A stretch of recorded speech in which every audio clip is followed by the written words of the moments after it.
Do some highlights from Thursday night. Eagles-Giants. Let's go straight to the fourth quarter where the Eagles are down 27-17. And Hurts' throw gets picked here.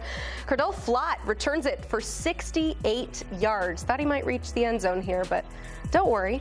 He didn't quite, but that's when the offense comes to play. Ensuing Giants drive, first and goal from the 1. Cam Skattebo running it in for his third touchdown of the game, and the Giants go on to win it 34-17. Flipping there in the end zone. I'm sure this guy's doing some flips. Jermaine Eluemenor starting right tackle for the Giants. Jermaine, what is it like in the locker room and in the building after a primetime win like that? I'd say just exciting. You put a lot of work into winning games like that, and to finally be able to win the game like that, and just all the work we put in over the last couple of weeks just pay off and see what a full game looks like for the offense, defense, and special teams has been huge, and I think it will really be a catapult for the rest of the season for us. Yeah, you mentioned this as a catapult. There was, of course, a bumpy 0-3 start to the season, but when you take down the defending Super Bowl champs, how do you now maybe reset expectations for what this team can accomplish this season? Yeah, I'd say we know what we're capable of. We show it in practice all the time. We have the pieces on this team in order to be a really good team, and I think we showed that last night when every unit is clicking on all cylinders. It's a really hard team to beat. You know, Dart and Scat have a ton of energy, and their presence that they bring energizes the entire team. You know, Daybon is a great coach too. He energizes everyone also, and they all click together. But like I said, when this team is firing all cylinders, there's no game this season that we shouldn't be in or fighting for the win. You mentioned your teammate Scat. I would love to reference the tweets that you guys have going back and forth, but there might be some things I can't quite say on air. But what is it like blocking for a guy like Cam Skattebo? Yeah, just knowing that he isn't afraid to put his face in the meat grinder. If that, you know, I feel like that's the perfect phrase for him. He does not care who's in front of him, doesn't care which hole he has to hit. If you need a yard, 2, 3, he's going to get it. But also, he's starting to get to the point where he's getting really comfortable in this offense, to the point where he is now seeing things and able to hit certain holes and get those big gains and get those first downs, which is going to be huge for us for the rest of the season.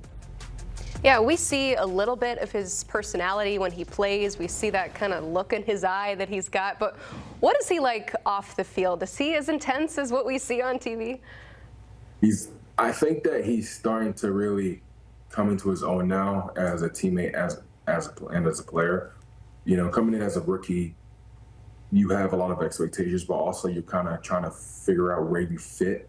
And for him, we need him to be who he is, and he's energizing this entire team by the way he's playing and the presence he has on the field, and everyone respects that. He's also a natural-born leader, the way he acts and the way he carries himself off the field too. So, you know, him and Dart are making this team their own, and we love it.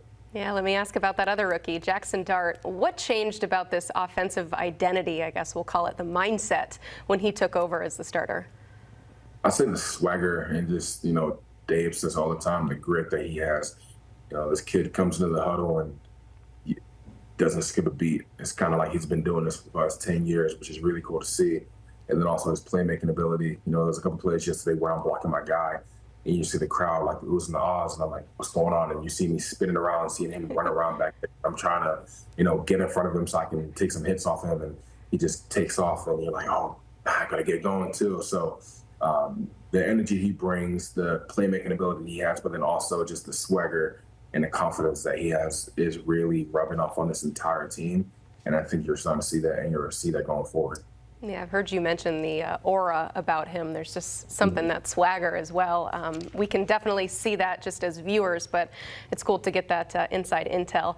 I want to talk about you. Enough about these rookies. You are originally from London. How did you first get introduced to American football?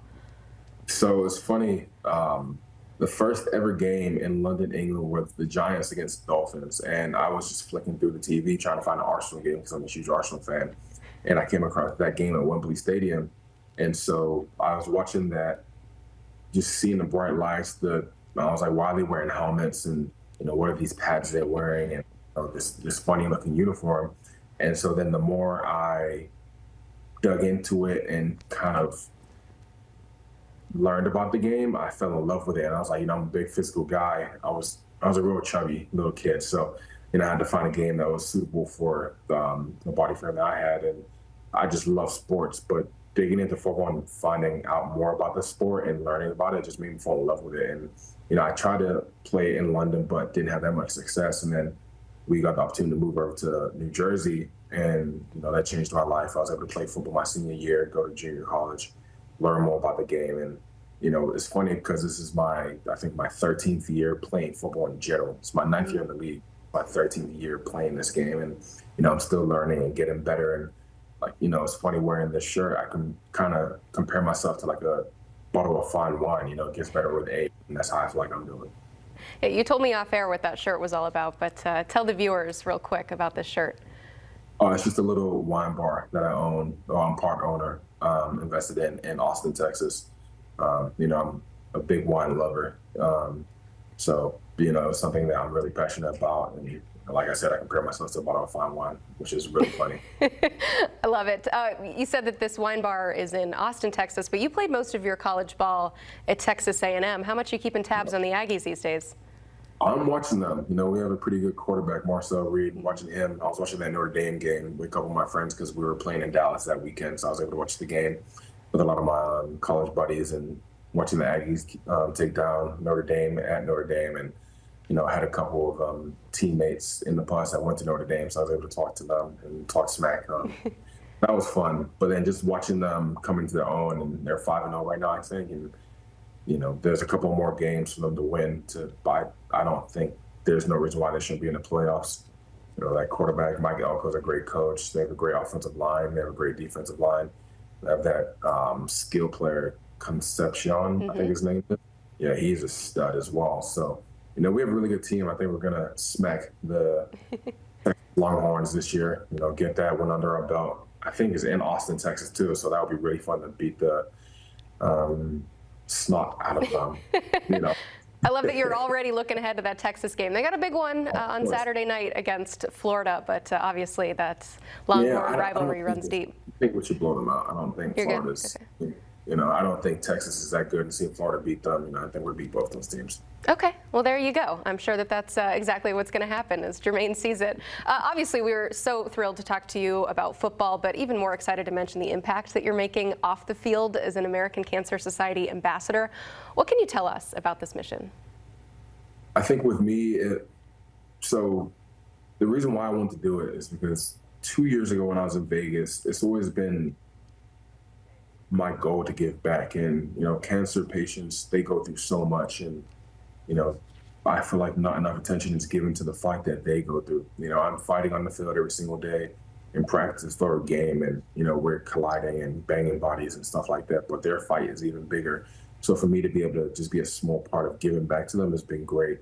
But a couple years ago, I started doing a little Christmas give back where I hosted a couple of families at Walmart, and, I just said, I want to be a part of your Christmas. Just kind of take a little pressure off your shoulders. Let me give back and, help with Christmas. So I started that in 2023. 2024, I did it again last year, partnered with Target, and we're going to do it again this upcoming Christmas, and just, work with some families to give back, because obviously the cancer treatments are so expensive that sometimes they can't really afford to buy gifts for their kids. And, some of these families have multiple kids that are having to go through these treatments with their siblings who are fighting cancer. So for me, it's really important to just be able to be a presence there and give back to them and just put a smile on their face. I tell myself, if I can put a smile on their face for one day, that will mean the world to me. And if I can just show them that I'm here to support them, and us as a league are here to support them, then I think that will go a long way in helping the fight. Yeah, you told us that football changed your life. Sounds like you're changing a lot of lives through football. So Jermaine Eluemunor, thank you so much for being with us today. We appreciate it. Of course, thank you for having me. I appreciate it.